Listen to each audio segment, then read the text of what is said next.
Dans cette vidéo, certaines formulations ou équations pourront parfois sembler complexes. Ne cherchez pas à tout comprendre immédiatement. Elles sont aussi là pour donner une cohérence, une musique à l'évolution historique des idées. Vous n'avez pas besoin de maîtriser les mathématiques avancées pour saisir le véritable sujet de cette vidéo. La manière dont l'humanité a progressivement appris à penser le mouvement. La première partie raconte cette évolution. Et, en fin de vidéo, une conclusion plus simple et plus concrète vous permettra non seulement de résumer ces idées, mais surtout d'en ressentir la philosophie générale. Depuis des siècles, nous décrivons le monde comme un ensemble d'objets en mouvement. Mais la physique moderne semble raconter une histoire bien différente. Une histoire dans laquelle une trajectoire devient une onde devient une phase. Les phases interfèrent entre elles, et de leurs interférences émergent les phénomènes observables. Alors peut-être que la réalité n'est pas seulement faite de matière, mais aussi de cohérence. Dans cette vidéo, nous allons suivre ce fil étrange, du Lagrangien à l'action, de l'action à la phase quantique, des interférences aux symétries de jauge. Autrement dit, comment la physique moderne en est venue à décrire le réel comme une géométrie qui apprend à vibrer.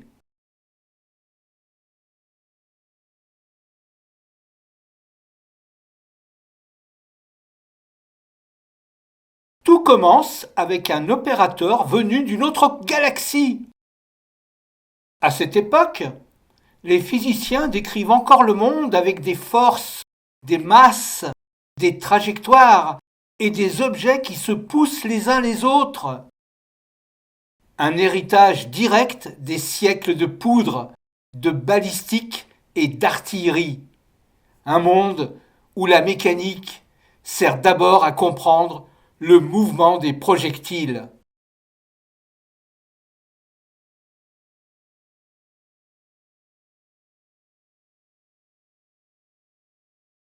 L'Europe venait d'entrer dans une sorte de divine comédie, l'âge du feu.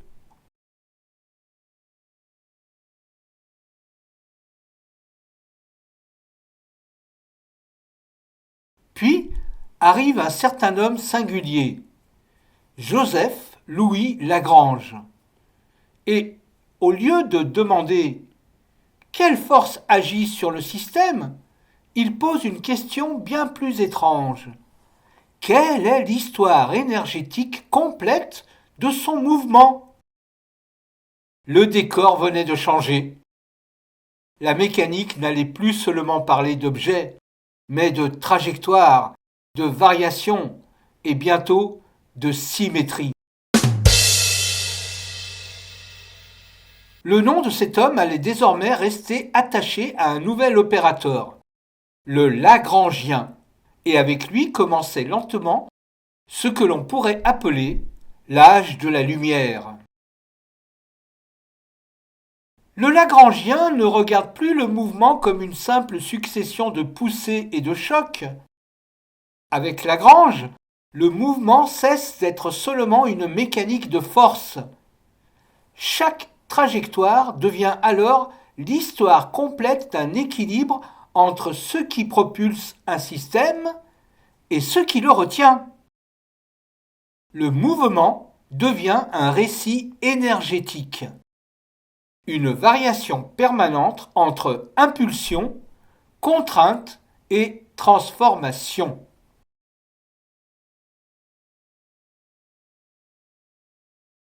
Le Lagrangien s'écrit par convention avec la lettre L majuscule. L majuscule est égal à T moins V. Avec T, l'énergie cinétique. La vitesse d'une bille à l'instant T sur un plan incliné. Et V, l'énergie potentielle. L'énergie potentielle de la même bille au même instant, par exemple, sa hauteur ou sa position dans un champ.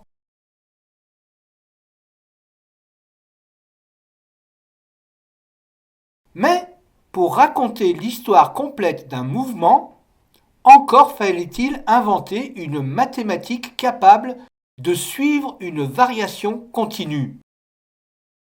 Car les nombres classiques savaient compter les objets. Ils savaient additionner des distances, des masses, des quantités. Mais ils ne savaient pas encore véritablement décrire un devenir.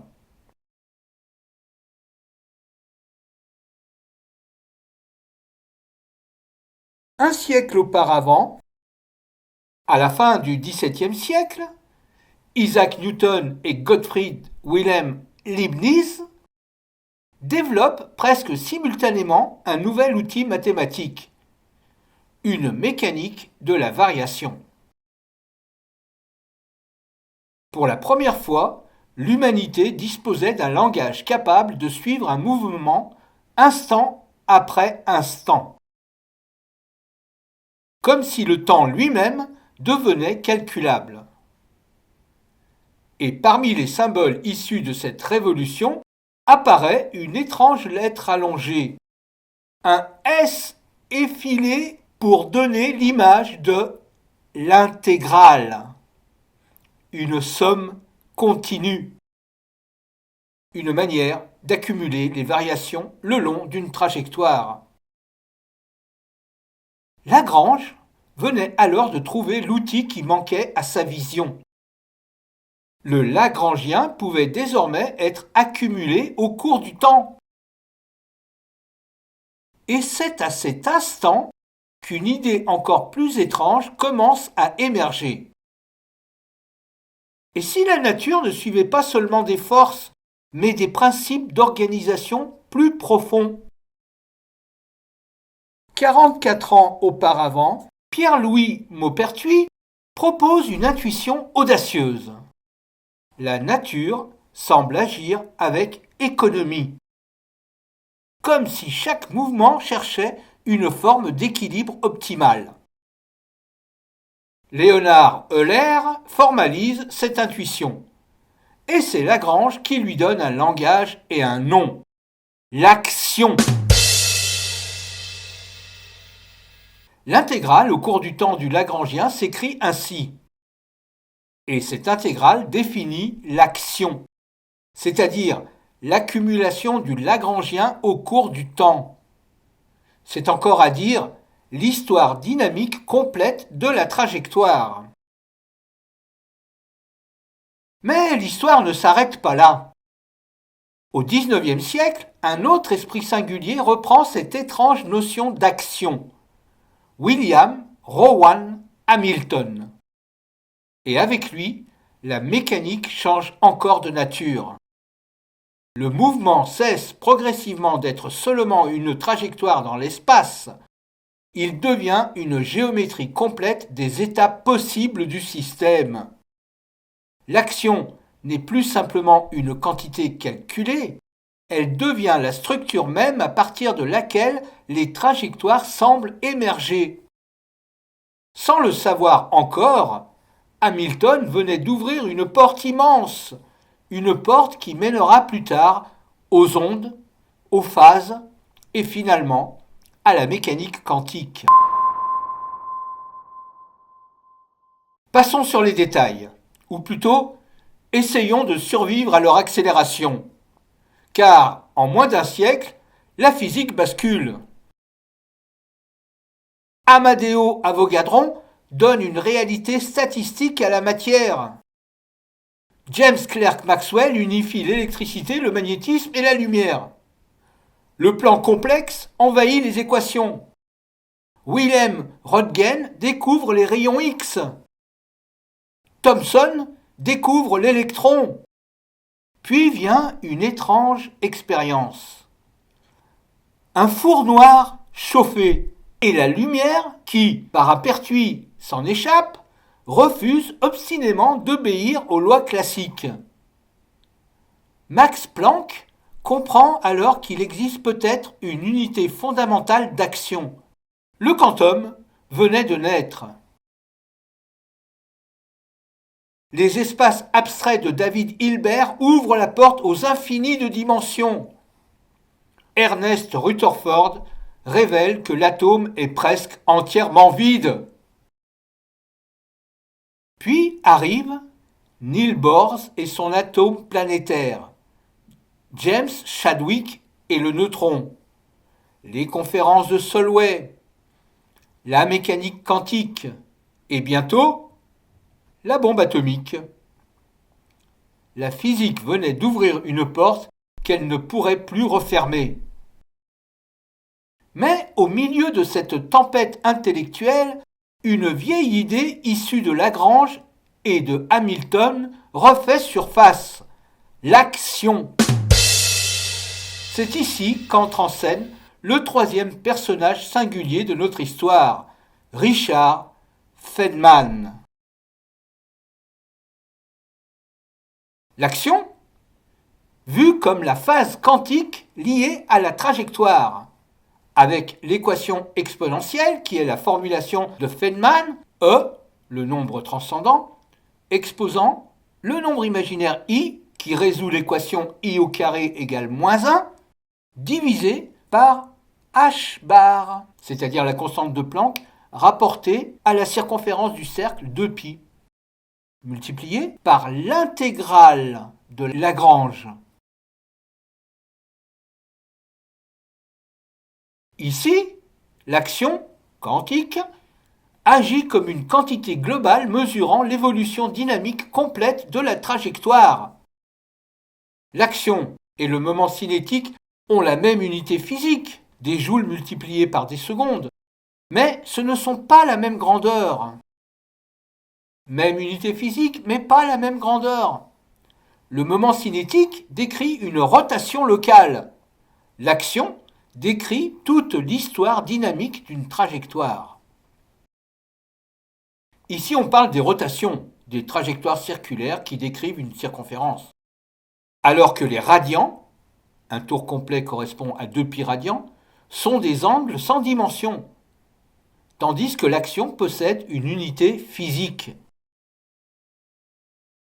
Ce qui est vrai, en revanche, c'est que l'intégrale du Lagrangien, divisée par h bar, agit comme un angle de phase, comme un angle de rotation dans le plan complexe. Les exponentielles complexes représentent des rotations de phase dans le plan complexe. Ce ne sont pas forcément des trajectoires circulaires physiques dans l'espace réel. Avec cette idée et cette formule, Feynman n'efface pas la mécanique quantique, il révèle qu'elle était déjà là, comme une trajectoire dominante cachée au milieu d'une infinité de possibles. Lagrange avait transformé le mouvement en récit énergétique, Hamilton en avait fait une géométrie. Feynman, lui, découvre que ce récit peut interférer avec lui-même et que la mécanique classique n'est peut-être au fond qu'une harmonie stable émergée du chaos quantique. Avec Feynman, l'action cesse d'être uniquement une grandeur mécanique, elle devient une phase. Chaque trajectoire possible reçoit alors une oscillation complexe, avec la formulation E, le nombre transcendant, exposant le nombre imaginaire I divisé par h bar, c'est-à-dire la constante de Planck rapportée à la circonférence du cercle 2π, multiplié par l'intégrale de Lagrange.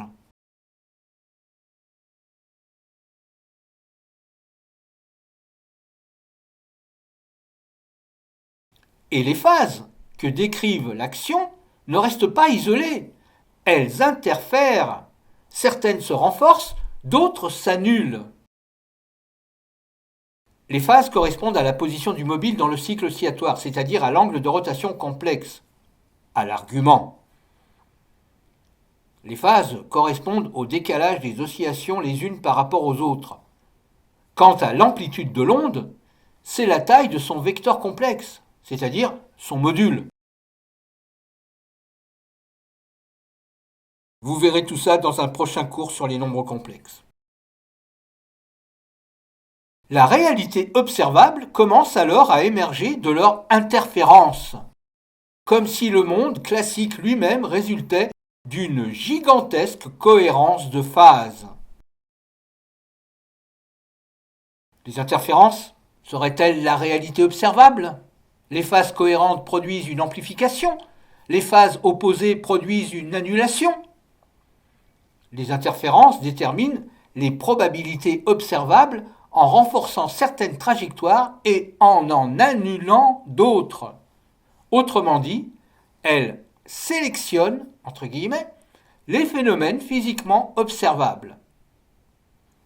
Une vulgarisation philosophique pourrait formuler ainsi: les moments où la symétrie se brise, ou encore les moments où l'onde s'effondre.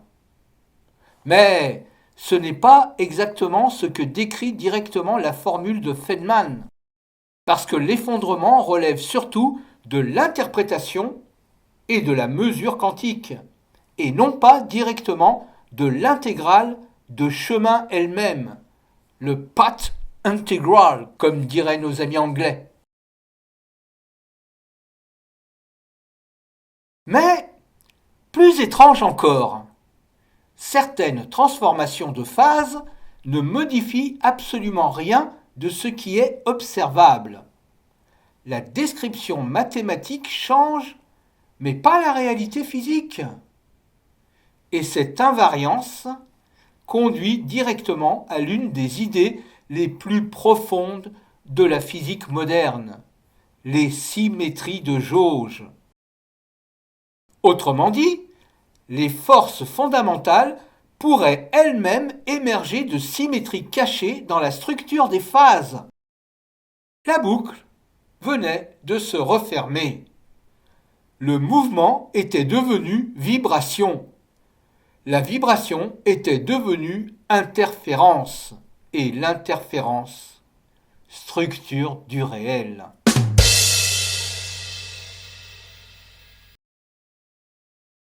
Les invariances de phase conduisent aux symétries de jauge.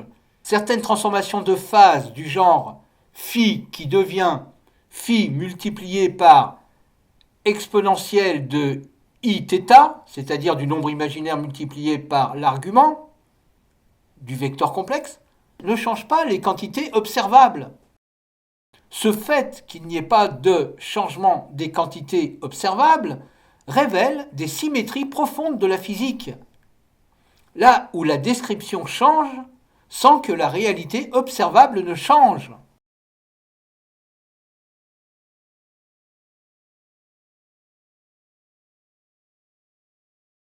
Nous avons parcouru un monde étrange mais fantastique.